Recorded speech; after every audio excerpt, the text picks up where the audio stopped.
26/11 का आतंकी हमला भारत के इतिहास में ऐसा जख्म है जो समय के साथ भी नहीं भर सका। इस हमले में कई निर्दोष लोगों ने अपनी जान गंवा दी थी, साथ ही देश की सुरक्षा व्यवस्था और भावनाओं पर भी गहरा आघात पहुंचा था।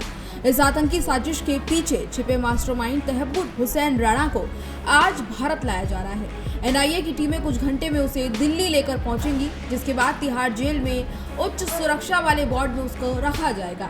इसके साथ ही जानकारी मिल रही है कि इस दौरान एनआईए की कस्टडी में उससे पूछताछ भी की जाएगी।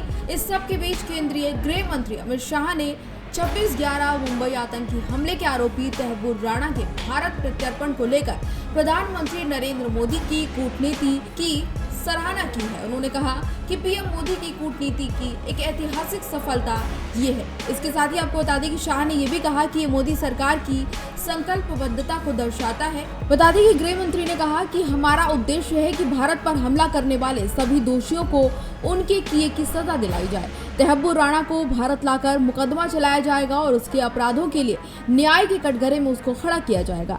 तहब्बुर राणा के प्रत्यर्पण को लेकर एक उच्च स्तरीय सुरक्षा समिति की बैठक का भी आयोजन किया गया था और गृह मंत्रालय की ओर से इस बैठक का आयोजन किया गया था, जिसकी अध्यक्षता खुद गृह मंत्री अमित शाह ने की। और इस बैठक में विदेश मंत्री एस जयशंकर के साथ ही राष्ट्रीय सुरक्षा सलाहकार अजीत डोभाल सहित कई अन्य शीर्ष अधिकारी शामिल हुए।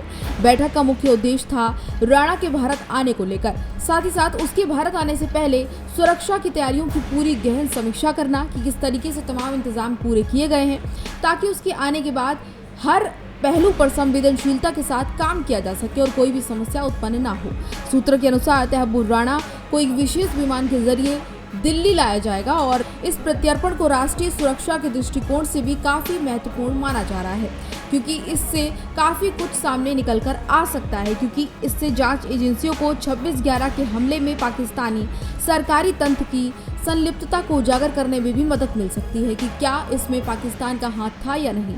साथ ही साथ आपको बता दें कि विशेषज्ञों का ये मानना है कि राणा के पास उन गतिविधियों से संबंधित अहम जानकारियां भी हैं जो उसने हमलों से पहले भारत यात्रा के दौरान हासिल की थी। इन जानकारियों से जांच की नई दिशा सामने आ सकती है। साथ ही साथ लश्कर ए तैयबा जैसे संगठनों की कार्यप्रणाली पर भी ज्यादा प्रकाश पड़ेगा कि किस तरीके से वो काम करते हैं। प्रत्यर्पण के बाद तहब्बुर राणा को कानूनी औपचारिकताओं के तहत प्रारंभिक रूप से राष्ट्रीय जांच एजेंसी यानी एनआईए की हिरासत में लिया जाएगा। इस दौरान उससे गहन पूछताछ की जाएगी ताकि उससे तमाम जानकारियां सामने निकाली जा सके और साथ ही साथ उसके तमाम संपर्कों के बारे में भी पता लगाया जा सके और गतिविधियां जो कि 26/11 हमले के दौरान महत्वपूर्ण भूमिका में उसके लिए नजर आई थी, उनके बारे में भी जानकारी निकालने की कोशिश की जाएगी। इसके साथ ही आपको बता दें कि राणा पर मुकदमा एनआईए की विशेष अदालत में चलाया जाएगा और सूत्रों के अनुसार जानकारी मिल रही है कि अदालत में पेश किए जाने से पहले उसकी सुरक्षा, मेडिकल जाँच और कानूनी अधिकारों का ध्यान रखा जाएगा। तहब्बुर राणा पाकिस्तान मूल के अमेरिकी आतंकवादी डेविड कोलबैन हेडली का करीबी सहयोगी माना जाता है और हेडली ने 26/11 मुंबई हमलों की योजना बनाने और भारत में विभिन्न स्थानों पर रेकी की अहम भूमिका निभाई थी।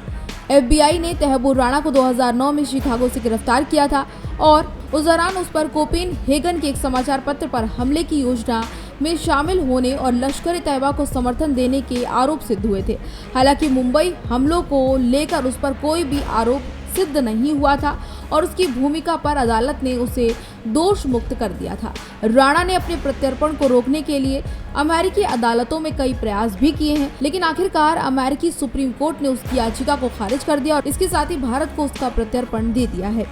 अब जब राणा भारत पहुंचने वाला है तो ये घटना न केवल 26/11 हमलों के पीड़ितों के न्याय की दिशा में एक बड़ा कदम है, बल्कि ये अंतर्राष्ट्रीय आतंकवाद के खिलाफ भारत की मजबूत नीति और वैश्विक सहयोग की मिसाल भी पेश करता है। तहब्बुर राणा का भारत को प्रत्यर्पण महत्वपूर्ण घटनाक्रम है जो आतंकवाद के खिलाफ भारत की नीति को और मजबूत बना रहा है। ये कदम उन लोगों के लिए काफी कड़ा संदेश है जो भारत की संप्रभुता और नागरिकों की सुरक्षा को चुनौती देने की सोच रखते हैं। प्रधानमंत्री नरेंद्र मोदी की कूटनीति और गृह मंत्री अमित शाह के नेतृत्व में सरकार की दृढ़ इच्छा शक्ति ने इस ऐतिहासिक सफलता को संभव बनाया है। हालांकि फिलहाल इस खबर में इतना ही। तहब्बुर राणा को लेकर तमाम और जानकारियों के लिए और तमाम और अपडेट्स के लिए देखते रहिए भारत एक्सप्रेस।